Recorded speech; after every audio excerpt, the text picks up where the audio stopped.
to President William Ruto address the nation, and key is on the Adani cancellation. Away from that, also President has accused Parliament of sabotaging his efforts on fighting corruption.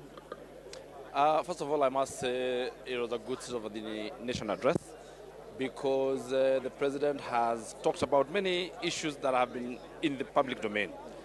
And you know, we say that it is not enough to do justice. It is also good to make sure that justice is seen to be done. The people of Kenya spoke, and there are things that they've spoken against. There are things that they had spoken against, for example, the finance bill. You know, he went and said, okay, we have heard you and we've stopped it. The Adani deal has been vilified. And for sure, there were issues concerning it. And whether they were true or not true, there were issues that people had. And they needed to be told to the people so that people don't feel like this thing is being shoved down their throat. So I commend him for having to say, let's put a stay to it, let's rethink it, let's consider it. I'll also say that he's talked about SHIF. And you know, last night we talked about it on a radio station, on a radio show with you. And we said that there's a lot of vilification of that project, but you cannot stop it because we have lives of Kenyans at stake. We have people in hospital. We have people who need to be discharged out of hospital today. And therefore, there are things that we cannot just stop. It's not like the Adani deal that you can say, okay, now just stop it. You know, the transition, as he has said it, will take some time, and we must be patient. You know, he's given an example of a farmer who goes and puts down a lot of resources and a lot of money in plowing the land and putting the seed in. But we have to have some patience to make sure that we see the fruition or the hard work of what we have done in the past. But I'll say, regarding Parliament and the law that has been mentioned about, and you know, it brought an uproar about the conflict of interest bill.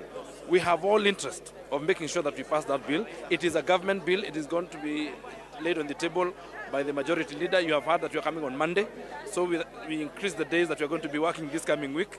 And one of the things we're going to be doing is to make sure that we pass the conflict. I'm looking forward to seeing you being one of the persons who will be passing this. I have no conflict of interest. I don't do any business with the government. And therefore, and not just me, I would ask any leader and every leader to be like me. Stop doing business with government. Let's stop conflict of interest. Fair enough. Mheshimiwa, you've also listened to President William Ruto today. What is your takeaway home away from the Adani thing? Today, I am a very proud Kenyan.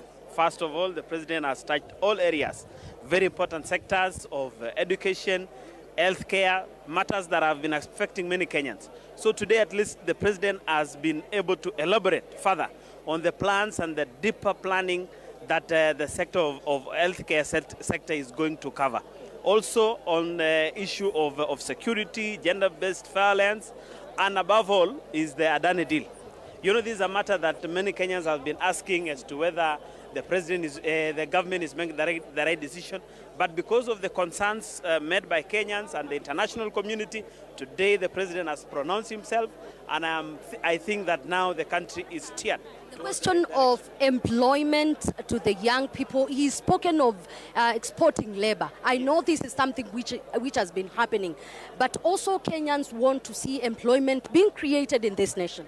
Yes. I know as much as we are trying to export labor, one of the critical sectors is to ensure that the government provide employment to the young people. However, there are some of the issues that we need to streamline as a country. Number one is the cost of production that will now encourage more investors to come in so that they can establish factories to employ our people. And I think the president has explained himself that now that the cost of production through fuel prices coming down, food supply, that one will stimulate the economy.